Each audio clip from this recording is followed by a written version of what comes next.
यवतमाळ जिल्ह्यात राजकीय वातावरण तापलं असून आदिवासी विकास मंत्री अशोक उईके यांच्यावर जीवे मारण्याच्या धमक्यांचा गंभीर आरोप करण्यात आला आहे। काँग्रेसच्या ज्येष्ठ ॲडव्होकेट सीमा तेलंगे यांनी यवतमाळ येथे आयोजित पत्रकार परिषदेत मंत्री उईके यांच्याकडून अप्रत्यक्षपणे जीवे मारण्याच्या धमक्या मिळाल्याचा दावा केला आहे। या आरोपांमुळे जिल्ह्याच्या राजकारणात मोठी खळबळ निर्माण झाली। ॲडव्होकेट सीमा तेलंगे यांनी सांगितलं की त्यांनी यापूर्वी मंत्री अशोक उईके यांच्यावर आदिवासी शेतकऱ्यांच्या जमिनी बळकावल्याचा आरोप केला होता। हे प्रकरण सध्या न्यायप्रविष्ट आहे, मात्र या गंभीर आरोपावर थेट उत्तर देण्याऐवजी मंत्री उईके यांनी दुसऱ्या व्यक्तींमार्फत आपल्याला धमक्या दिल्याचा दावा तेलंगे यांनी केला। माझा आवाज दाबण्याचा आणि मला गप्प करण्याचा हा प्रयत्न आहे। मी आदिवासी शेतकऱ्यांच्या हक्कासाठी लढत राहणार असून कोणत्याही धमक्यांना घाबरणार नाही, असं स्पष्ट शब्दात त्यांनी सांगितलं। गेल्या 2-3 दिवसाच्या पूर्वी माझा एक पॉडकास्ट आला होता, त्यामध्ये मी माझ्याकडे चालू असलेल्या एका शेतकेशीच्या संदर्भामध्ये बोलले होते। आदिवासी विकास मंत्री उईके साहेबांच्या विरुद्ध अनेक केसेसच्या संदर्भामध्ये मी बोलले होते। त्यामध्ये त्यांनी ते ऐकल्यानंतर त्यांनी धमकी दिली मला, किंवा तुमचं आम्ही काही बरं वाईट करू, किंवा तुम्हाला तुमच्या कुटुंबाची काळजी नाही का।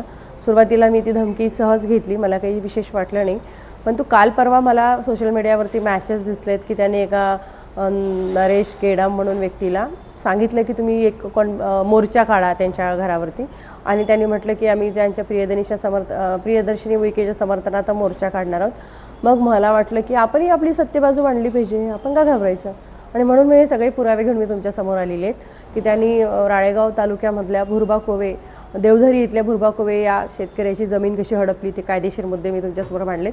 सोबतच त्यांनी आदिवासी आश्रमशाळेच्या मुलींचं शोषण झाल्यानंतरही कसा बेजबाबदारपणा दाखवला माहिती असताना, त्याबद्दलचे बऱ्याच माहिती मी तुम्हाला दिली, GR पण दिलेत, आणि आजही त्या डिपार्टमेंटमध्ये कसा आडागोंदी कारभार चालला आहे ते पण सांगितलं। सोबतच त्यांनी स्वतःच्या मुलीच्या विकासासाठी किंवा स्वतःच्या मुलीला पोस्ट मिळण्यासाठी ज्या पद्धतीने शासकीय निधीचा एक मोठा मेळावा, 3 दिवसाचा एक मेळावा नागपूरला भरवून मुलीला पोस्ट मिळवून दिली आणि मुलीसाठी तिकीट आणलीत मुख्यमंत्र्यांसोबत बसून। तर हे सगळे जे त्यांचे विषय आहेत विकासाचे, ते आदिवासीचे रक्षण करते नाही आहे, भक्षण करते आहेत। ते आदिवासी विनाश मंत्री आहेत असं मला सांगायचं आहे। आणि हेच जर परत यवतमाळ नगर परिषदेला निवडून येत असतील किंवा यांची मुलगी निवडून येत असेल, हे कोणता विकास साधणार आहेत। एकतर आम्ही आधीच खड्ड्यात गेलेलो आहोत, गेले 10-15 वर्षापासून इथे भाजपाचं सरकार आहे, त्यांनी कुठलेच रस्ते केले नाहीत, कुठलंच पाणी आणलं नाहीत, आम्हाला कुठल्याच सुविधा दिल्या नाहीत। ऑलरेडी यवतमाळ नगर परिषद पाण्यात गेलेली आहे, आणि आता तर हे मानाचा सिरपेचच म्हटला तरी चालेल, उईके साहेबांची मुलगी जर निवडून आली तर यवतमाळ नगर परिषदेचं काय होईल। त्यामुळे जनतेला हे सगळे सत्य सांगण्यासाठी मी मीडियासमोर आले, आणि मला असं वाटतं की जनतेने या सगळ्या मुद्द्यांवरती विचार करून मतदान करायला पाहिजेत, विचार करून उमेदवाराला सिलेक्ट करायला पाहिजे। तेलंगे यांनी पत्रकार परिषदेत धमकीचं स्वरूपही उघड केलं। न्यायालयीन लढ्यांमुळे आणि केलेल्या आरोपांमुळे आपल्यावर दबाव आणण्याचा प्रयत्न होत असल्याचं त्यांनी यावेळी नमूद केलं। या संदर्भात योग्य ती तक्रार दाखल करण्याची तयारी असून गरज पडल्यास न्यायालयाचा दरवाजा ठोठावणार असल्याचंही त्यांनी सांगितलं। या दरम्यान या अगोदर भाजपकडून तत्काळ प्रतिक्रिया देण्यात आली आहे।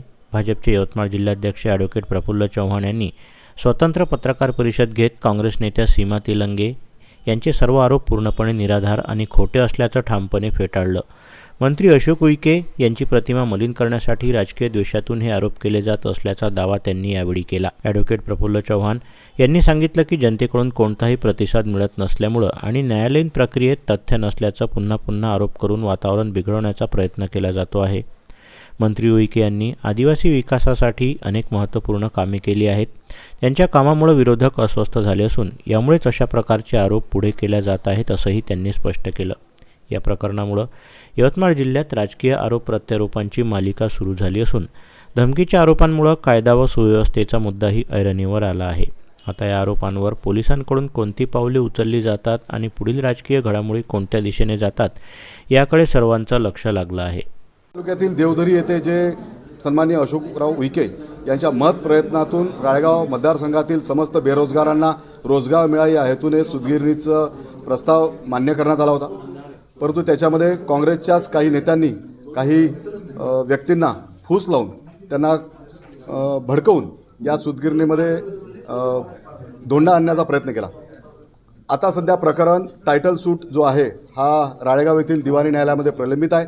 त्यांच्या बाजूने कोर्टाने कुठलाही त्यांना रिलीफ दिला नाही, त्यामुळे आता चिडून जाऊन काँग्रेसच्या नेत्या ॲडव्होकेट सीमा तेलंगे यांनी भारतीय जनता पक्षाचे उमेदवार आणि भाजपा नेत्यावर हे खोटे आरोप केले आहेत। त्यांना वकील असून हे समजायला पाहिजे, जेव्हा मॅटर कोर्टाच्या समोर प्रलंबित असतं तेव्हा या सर्व बाबतीमध्ये कुठलीही प्रतिक्रिया देण्यापासून स्वतःला वाचणं आवश्यक आहे.